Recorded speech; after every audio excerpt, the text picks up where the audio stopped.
क्या भ्रष्टाचार में पूर्ववर्ती सरकार के एक और मंत्री जेल जाने वाले? ये सवाल इसलिए कि जेजेएम घोटाले में पूर्व मंत्री महेश जोशी जेल में, तो वहीं अब पूर्व सहकारिता मंत्री उदयलाल आंजना पर जीएसएस में भ्रष्टाचार के आरोप लगे। अब उदयलाल आंजना के खिलाफ एसीबी ने एफआईआर के लिए राज्यपाल से मंजूरी मांगी। रिपोर्ट में दिखाते हैं।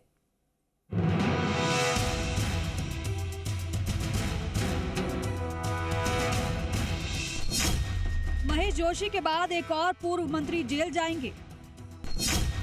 उदयलाल आंजना पर जीएसएस में फर्जीवाड़े का आरोप। एसीबी ने एफआईआर के लिए राज्यपाल से मांगी मंजूरी। जीएसएस में मैनेजर्स की नियुक्ति में फर्जीवाड़ा।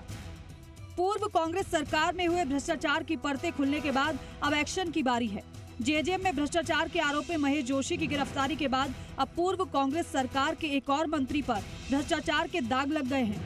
पूर्व सहकारिता मंत्री उदयलाल आंजना पर ग्राम सेवा सहकारी समितियों यानी जीएसएस में व्यवस्थापकों की नियुक्ति में फर्जीवाड़े का आरोप लगा है। जीएसएस में नियुक्ति में फर्जीवाड़े को लेकर एसीबी ने एफआईआर के लिए राज्यपाल से मंजूरी मांगी है।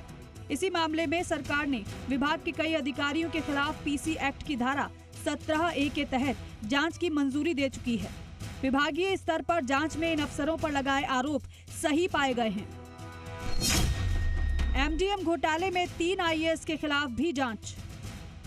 सहकारी विभाग में स्क्रीनिंग की तरह ही मिड डे मील का मामला भी चर्चा में है। इसमें भी एसीबी ने विभाग के कई अधिकारियों के साथ साथ 3 आईएएस अफसरों के खिलाफ जांच शुरू करने की मंजूरी भी सरकार से मांगी है। सहकारी विभाग के अधिकारियों के खिलाफ विभाग के मंत्री ने मंजूरी दे दी है। आईएएस को लेकर मामला अभी डीओपी में लंबित है। वर्तमान सहकारिता मंत्री गौतम कुमार जी दत्त के खिलाफ जो भ्रष्टाचार के आरोप पोस्टरों के द्वारा जनता ने लगाए हैं, उसको मीडिया पर चलाया, उसका जवाब तो वो नहीं दे पाए और मेरे खिलाफ मुकदमा दर्ज करने की अभिशंसा करके माननीय राज्यपाल महोदय को भेजा है। तो इसका तो समय पर मैं पूर्ण रूप से जवाब दे दूंगा, इसमें तो कोई दो राय नहीं है। मैंने मंत्री रहते ऐसा कोई कृत्य नहीं किया। प्रदेश भर में 7000 से ज्यादा जीएसएस हैं, जिसमें 1100 में जीएसएस में गलत नियुक्ति हुई थी। जीएसएस में वर्ष 2022-23 में हुई स्क्रीनिंग से मैनेजर की नियुक्ति में बड़े स्तर पर फर्जीवाड़े की शिकायत मिली है। जिला और खंड स्तर पर बनाए गए स्क्रीनिंग कमेटियों ने सारे नियम दरकिनार कर ऐसे लोगों को व्यवस्थापक और सहायक व्यवस्थापक बना दिया जो पात्रता ही पूरी नहीं करते थे। 1100 से अधिक की नियुक्तियों में भ्रष्टाचार के गंभीर आरोप पाए गए हैं। 7000 से ज्यादा जीएसएस में कई में मैनेजर के पद लंबे समय से खाली पड़े हैं। यहाँ समिति के संचालक बोर्ड ने अस्थायी रूप से सहायक व्यवस्थापक और सेल्समैन नियुक्त कर रखे थे।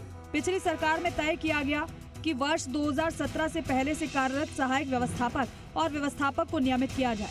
वर्ष 2017 के बाद के मामलों में सहकारी भर्ती बोर्ड के माध्यम से ही भर्ती करने का निर्णय किया गया। नियुक्ति के लिए गठित स्क्रीनिंग कमेटी में प्रशासक के रूप में जिला कलेक्टर को शामिल नहीं किया। अंतिम अनुमोदन भी मुख्यालय रजिस्ट्रार कार्यालय स्तर से कराने के बजाय खंड स्तर पर ही रखा गया।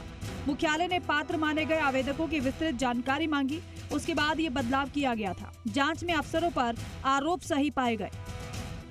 एसीबी ने इसी मामले में अधिकारियों के खिलाफ जांच के लिए सहकारी विभाग से मंजूरी मांगी थी। सहकारी विभाग की सचिव ने विभाग स्तर पर प्राथमिक जाँच कराई। इस जाँच के आधार पर कुछ अधिकारियों के खिलाफ मंजूरी दी गई है। इस पर सहकारिता मंत्री ने भी मोहर लगा दी है। अब फाइल डीओपी में अनुमोदन के लिए भेजी गई है। यानी अगर भ्रष्टाचार के इस खेल में राज्यपाल से एफआईआर के लिए एसीबी को मंजूरी मिली तो महेश जोशी के बाद उदयलाल आंजना पूर्ववर्ती सरकार के दूसरे ऐसे मंत्री होंगे जो भ्रष्टाचार के आरोपों में जेल जा सकते हैं। ब्यूरो रिपोर्ट, जी मीडिया।